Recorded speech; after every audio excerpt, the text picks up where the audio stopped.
Hello everyone, তোমরা যারা SSC 25 ব্যাচের এসএসসি পরীক্ষার্থী আছো, তোমাদের জন্য হচ্ছে এই ভিডিওটা। এই ভিডিওতে আমি তোমাদের সামনে যে পরীক্ষা আছে তার ম্যাথের সাজেশন নিয়ে আমি এই ভিডিওতে আলোচনা করব।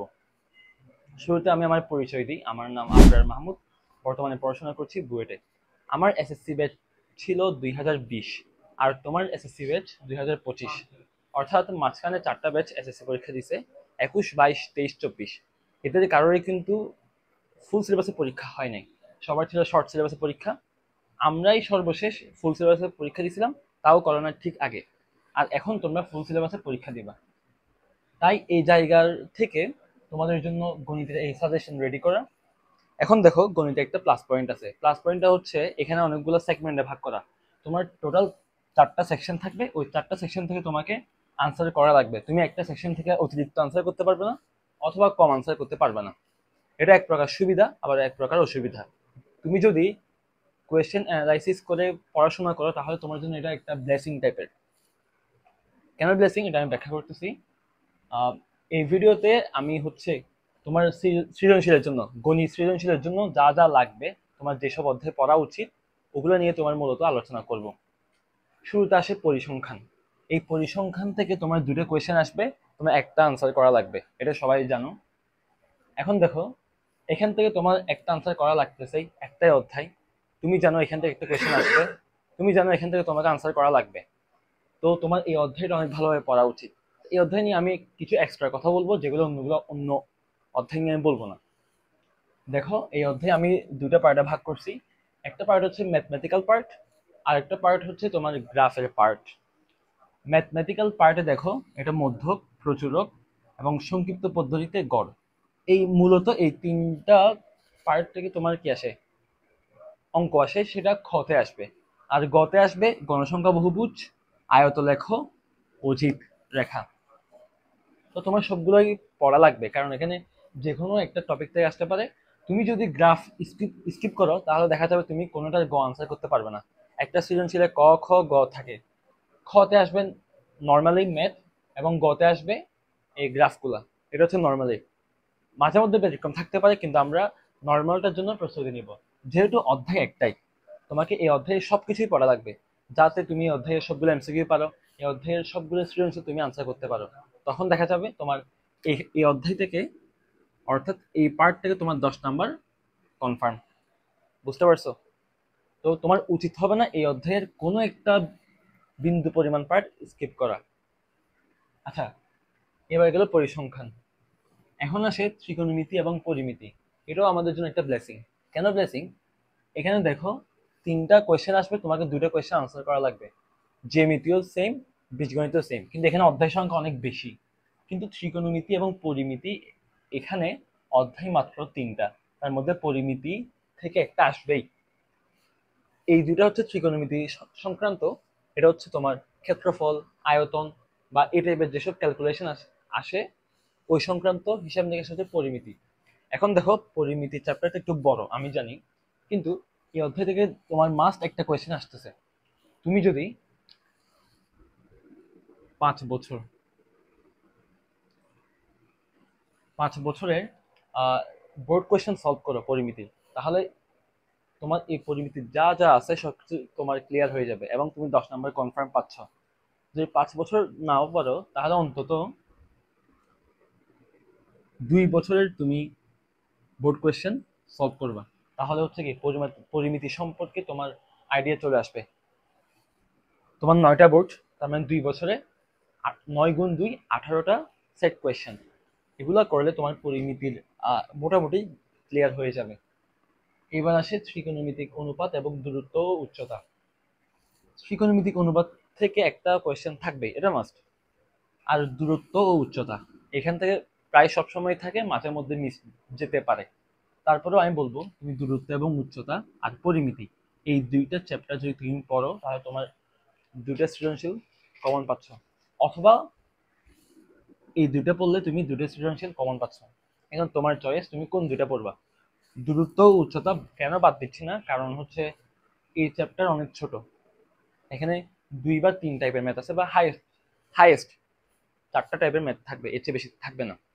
তুমি যদি এখানে বোর্ড কোয়েশ্চেন গুলো করে ফেলো, তাহলে হচ্ছে তোমার আর কোনো এখানে গ্যাপ থাকবে না। তো সবচেয়ে বেটার হয় তুমি 3টা চ্যাপ্টার করবা। আর যদি তোমার কোনো একটা চ্যাপ্টারের সমস্যা থাকে, তুমি যে কোনো একটা জোড়া নিবা, হয় প্রথম 2টা অথবা 2 নাম্বার এবং 3 নাম্বার চ্যাপ্টার পড়বা।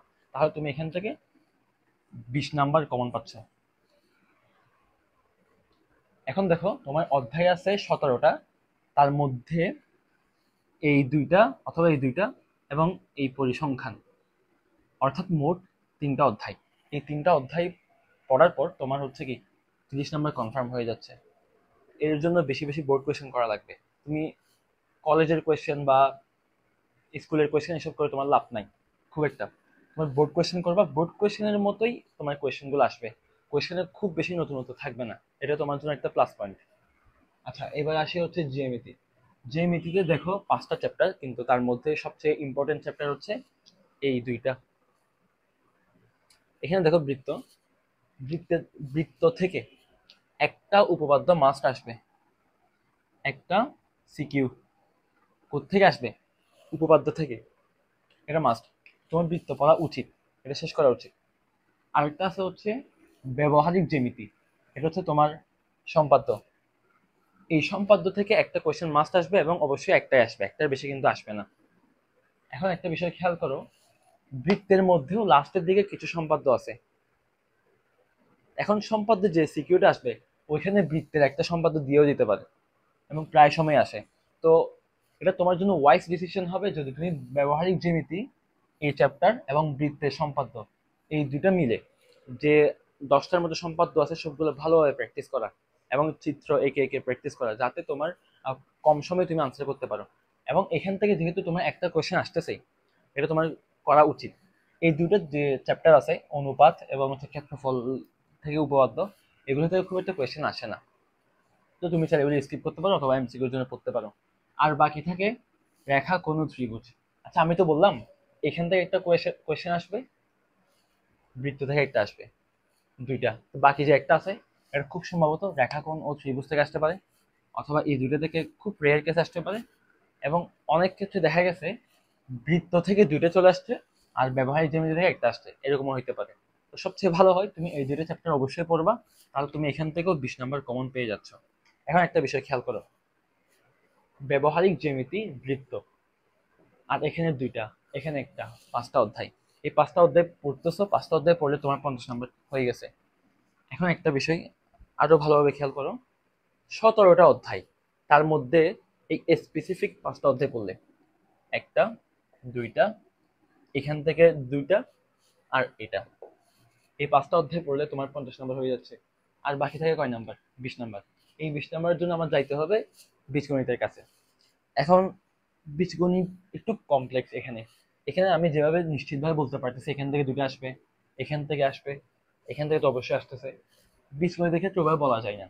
তারপরেও কিছু অ্যানালাইসিস করে দেখা গেছে এই যে সেট অফ ফাংশন এবং বীজগাণিতিক রাশি, এই 2টা চ্যাপ্টার, এই 2টা চ্যাপ্টার থেকে একটা বা 2টা কোয়েশ্চেন সবসময় আসে, মিনিমাম একটা কোয়েশ্চেন আসে অথবা 2টা কোয়েশ্চেন আসে।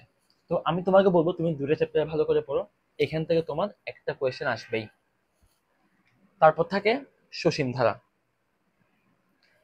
এখানে তোমার গুণোত্তর ধারা আছে, সমান্তর ধারা আছে, তার যোগফল, এনতম পদ, এইগুলো ছাড়া আর কিছুই নাই।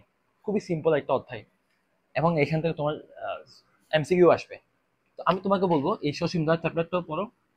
কিছু ক্ষেত্রে দেখা গেছে সেট অফ ফাংশন, বীজগাণিতিক রাশি, সসীম ধারা, এই 3টা থেকে 3টা সিকিউ চলে আসছে। আর প্রায় সময় 2টা কোয়েশ্চেন আসবে, তুমি এই 3টা চ্যাপ্টার যদি পড়ো এখান থেকে তুমি 2টা কোয়েশ্চেন পাচ্ছ। কিন্তু একটা সমস্যা আছে, সমস্যা হচ্ছে সবসময় এই প্যাটার্ন ফলো করে না বীজগণিতে। কিছু কিছু বোর্ডে আছে যেখানে কোয়েশ্চেন একটু ঘুরাই পেঁচায়, অনেক সময় লগারিদম থেকে দিয়ে দিতে পারে, অনেক সময় বীজগাণিতিক অনুপাত ও সমানুপাত, এটাও কিন্তু একটা ইম্পর্টেন্ট অধ্যায়, যদিও একটু কমপ্লেক্স, কিন্তু এখান থেকে প্রায় কোয়েশ্চেন আসে। তারপর থাকে 2 চলক বিশিষ্ট সমীকরণ। বুঝতে পারছো? এখন তোমার যদি বীজগণিতে দুর্বলতা থাকে, তোমার এই 2টা অধ্যায় মাস্ট পড়া উচিত, তুমি এখান থেকে 10 নাম্বার পাচ্ছ। তো এই 10 নাম্বার। এখন একটা বিষয় খেয়াল করো, 2টা 2টা 2টা 6টা, এখানে একটা 7টা, তুমি 7টা অধ্যায় পড়লে কমপক্ষে 6টা সৃজনশীল আনসার করতে পারবা। আবার যদি ভাগ্য ভালো থাকে তুমি 7টা সৃজনশীল আনসার করতে পারবা। এখন তোমার যদি টার্গেট থাকে আমি 90+ কি করব পাবো, সেক্ষেত্রে তোমার কিন্তু রিটেনে 70-এর মধ্যে 65 মতো পাইতে হবে। সেই ক্ষেত্রে তোমার এখানে অনেকগুলো অধ্যায় পড়া লাগবে। এই 3টা তো পড়বাই, আর থাকবে তোমার এই অধ্যায়টা, তারপর থাকবে তোমার এই অধ্যায়, এই 5টা অধ্যায় তোমার পড়া লাগবে। এই 5টা অধ্যায় পড়লে তুমি 2টা পাচ্ছ। তারপর সূচক ও লগারিদম, এখান থেকে প্রায় সময় অঙ্ক আসে। তুমি যদি বোর্ড কোয়েশ্চেন দেখো, তোমার কিন্তু এটা পড়া লাগতেছে। তো তুমি যদি এখানে 6টা কোয়েশ্চেন, 6টা অধ্যায় পড়ো 8টার মধ্যে, তখন তোমার 3টা কোয়েশ্চেন তুমি কমন পাচ্ছ, এবং কমপক্ষে তুমি 2টা কোয়েশ্চেন কমন পাচ্ছ। বুঝতে পারছো? বাস্তব সংখ্যা যে অধ্যায়টা আছে এখান থেকে খুব একটা আসে না। আর বাকি থাকে কি, এক চলক বিশিষ্ট সমীকরণ, এখান থেকেও কমই আসে বলতে গেলে। এখন যদি আমি সামারাইজ করি, তোমার টার্গেট কি? তোমার টার্গেট যদি হয় পাশ করা, তুমি হচ্ছে এই অধ্যায়, পরিমিতি, বৃত্ত, ব্যবহারিক জ্যামিতি, 4টা অধ্যায় পড়বা, 4টা সৃজনশীল পেয়ে যাবা, তোমার পাশ হয়ে গেছে। এখন তোমার যদি টার্গেট থাকে কোনো মতে এ বা এ প্লাসের কাছাকাছি যাওয়া, তখন তোমাকে বলবো পরিসংখ্যান, এখান থেকে 2টা অধ্যায়, এখান থেকে 2টা অধ্যায়, আর এখান থেকে 2টা অধ্যায়। তাহলে দেখা যাচ্ছে তোমার এই 2টা সেট ও ফাংশন এবং বীজগণিতিক রাশি, এটা মার্ক করে দিছি আমি।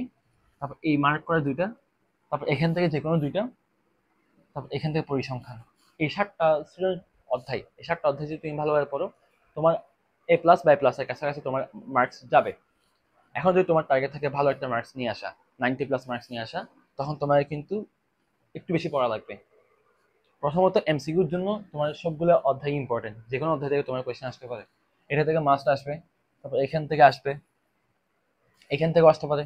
এটার কোনো মানে নির্দিষ্টভাবে বলা যাচ্ছে না যে অধ্যায় থেকে আসবে, এই অধ্যায় থেকে আসবে না, এগুলো বলা যাচ্ছে না এমসিকিউ এর ক্ষেত্রে।